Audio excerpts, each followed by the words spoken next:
Do you agree with Steve Baker that the gig is up? Well, good afternoon, Darren. And I agree with Tom. I think that the dial is moving a bit, but I don't think hugely at the moment. And no, I don't agree with Steve, but I will be voting with the opposition motion at 5 o'clock. Because I do think we want to see full transparency. I think we want to see an investigation by the Privileges Committee.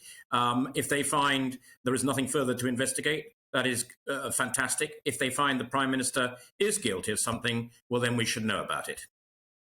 Under those circumstances, one suspects if he was found guilty of misleading Parliament, I mean, he'd have to go then, wouldn't he? Well, I think the procedure is that he would be suspended from Parliament for 5 days. I think this is the procedure.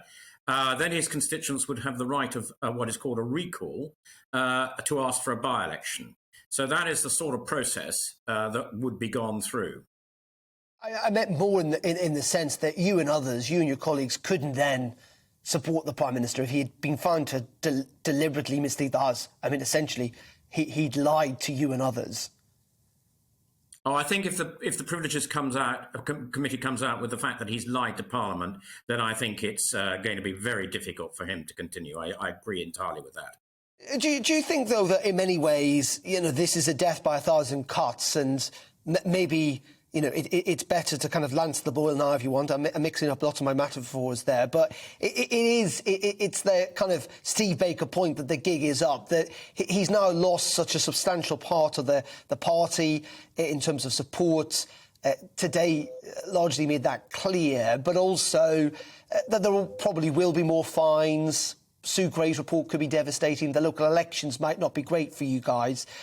That in the end, we're still walking towards Boris Johnson's position being untenable.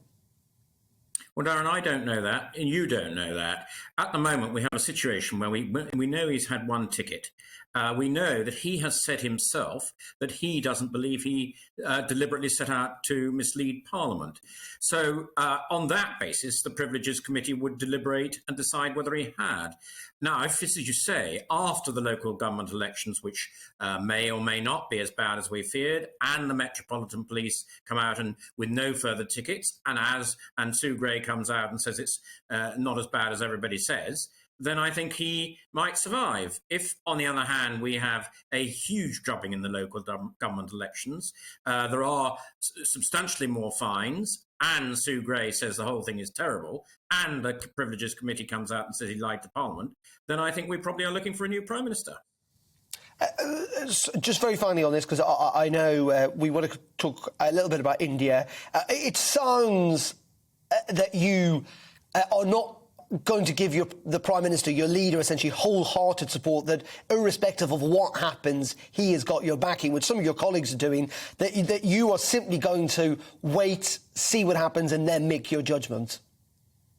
Well, I don't think you can have a Prime Minister, as we said earlier in the interview, that if the Privileges Committee were to come out with a verdict and say he had lied to Parliament, I think that is a very, very serious matter, and we would all have to think, including the Prime Minister, seriously about his future position. But we're not there yet, so I don't want to speculate where we might be after the local government elections in May. OK, and let's just very finally touch on India, because that's where the Prime Minister, of course, is trying to strike a trade deal for global Britain.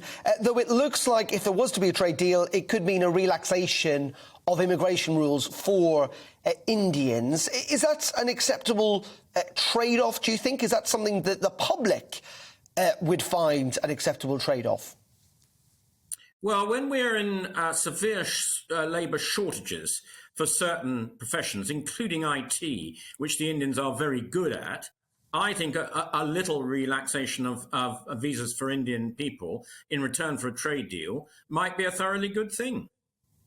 OK, well, we'll have to see. There's no prospect, I think, of it on this visit. We're talking about a potential huge increase in trade. I mean, we're looking at sort of 25 billion over the next 15 years, with the world's second largest population in the world and a significant increase in jobs and wages, estimated to be up to £3 billion increase in wages. This would be a very significant moment for the British economy if we were to do a free trade deal with India, who has one of the highest tariffs in the world at the moment. So that would be a significant advance on our trade with India, and in fact an advance on most countries trading with India in the world. Welcome to the GB News YouTube channel. You can watch us live 24 hours a day, catch up on your favourite shows, and join in the conversation in the comments below. Don't forget to subscribe and you'll never miss any of our exclusive content.